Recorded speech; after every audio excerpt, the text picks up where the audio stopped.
তাহিরির মাঝে কতটুকু জ্ঞান আছে, কতটুকু যোগ্যতা আছে যাচাই করা হয়ে গেছে।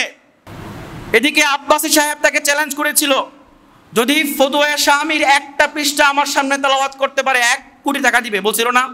আসছিল তাহিরি। আমি তো কওমের একজন ছোট মাপের একজন আলেম, তাই না? কওমিতে পড়ুয়া একজন ছোট মাপের একজন আলেম, আমি নিজে চ্যালেঞ্জ করতেছি তাহিরিকে, যদি উনি আমার সামনে বুখারীর একটা পৃষ্ঠা তেলাওয়াত করতে পারে, আমার জায়গা জমি সব বিক্রি করে দিয়ে হইলেও ওনাকে 10 লাখ টাকা দিব। আমি জায়গা জমি সব বিক্রি করে দিয়ে হলেও তাকে 10 লাখ টাকা দিব, যদি বুখারীর একটা পৃষ্ঠা উনি নির্ভুল তেলাওয়াত করে শোনাইতে পারে আমার সামনে। আমি জানি কোশ্চিনকালেও তার কাছে এই সংবাদটা পৌঁছলেও তিনি গ্রহণ করবেন না, কারণ তার যোগ্যতা নাই। তিনি বাংলা না দেখে আরবি পড়তেই পারেন না, বাংলা না দেখে আরবি পড়তে পারেন না। একদিন একটা বয়ানের মধ্যে দেখলাম যে তিনি একটা কিতাব নিয়ে আসছেন, সেটাও বাংলা নিয়ে আসছেন।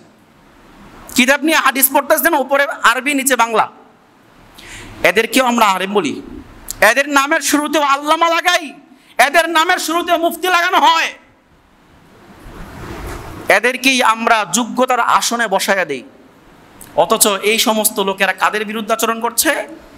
যারা প্রকৃতপক্ষে আলেম, যারা আলেম বহন করে, আলেম ধারণ করে।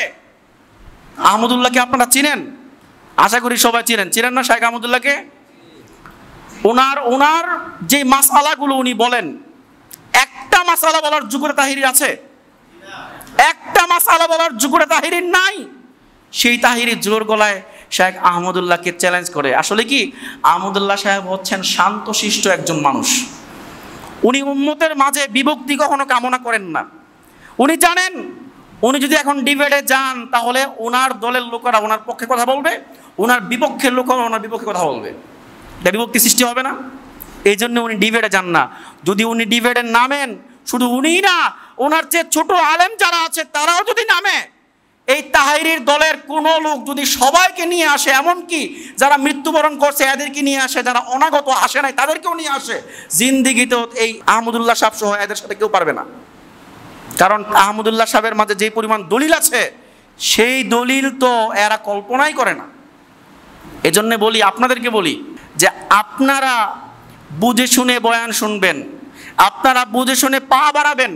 কার বয়ান শুনতেছেন, কার থেকে আপনি দিন শিখতেছেন খেয়াল করবেন।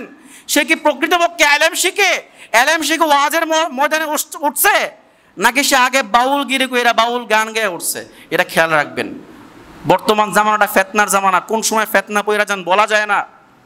চারোদিকে ফেতনার জাল বিছানো আছে, পা বাড়াইবেন, উল্টা পাল্টা পা বাড়াইবেন আর গিয়া পড়বেন। এজন্যই পাটা ফালানোর আগে আপনি সিদ্ধান্ত নেবেন, চিন্তা করবেন যে আমি কোন দিকে পা বাড়াইতেছি, তাহলে সঠিক রাস্তা পাওয়ার সম্ভাবনা আছে।